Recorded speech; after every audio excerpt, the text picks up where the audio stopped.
শীতের ফুলকপি বাজার থেকে উধাও হওয়ার আগে এই রেসিপিটা বানিয়ে নাও। তার জন্য প্রথমে ফুলকপিটাকে জলে একটুখানি ভাপিয়ে নিয়েছি নুন দিয়ে।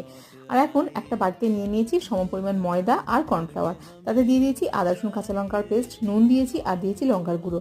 এখন ফুলকপিটা এর মধ্যে ভালো করে কোট করে নেব। জলটা বুঝে দিতে হবে, বেশি পাতলা হয়ে গেলে ফুলকপিটা কোট করা যাবে না। এখন তেলেতে ভেজে নিচ্ছি। ভিডিওগুলো ভালো লাগলে অবশ্যই একটা লাইক করো, চ্যানেলটাকে সাবস্ক্রাইব করে পাশে থেকো। এখন সমস্ত ফুলকপিটাকে ভালো করে লাল করে ভেজে নিয়ে তুলে নিয়েছি। এখন অবশিষ্ট তেলেতে দিয়ে দিয়েছি বেশ কিছুটা পেঁয়াজ, 4টে মাঝারি সাইজের পেঁয়াজ ব্যবহার করেছি। দিয়ে দিয়েছি বেশ অনেকটা পরিমাণ রসুন কুচো। এখন 2টো ক্যাপসিকামকে লম্বা লম্বা করে কেটে দিয়ে দিয়েছি। আদা রসুন কাঁচা লঙ্কার পেস্টটাও দিয়ে দিলাম। আদা রসুনের কাঁচা গন্ধটা চলে গেলে 2 চামচ দিয়েছি কেচাপ, 1 চামচ দিয়েছি লাল লঙ্কার গুঁড়ো, 1 চামচ দিয়েছি সয়া সস। তার সঙ্গে দিয়ে দিলাম একটুখানি জল আর নুন, মিষ্টি, একটুখানি ভিনিগার দিয়ে সমস্ত কিছুকে ভালো করে কিছুক্ষণ কষিয়ে নেবো। এখন দিয়ে দিচ্ছি কর্নফ্লাওয়ার মেশানো জলটা। 1 কাপ জলেতে 2 চামচ দিয়েছি কর্নফ্লাওয়ার। এখন এই গ্রেভির সঙ্গে ফুলকপিটা কিছুক্ষণ রান্না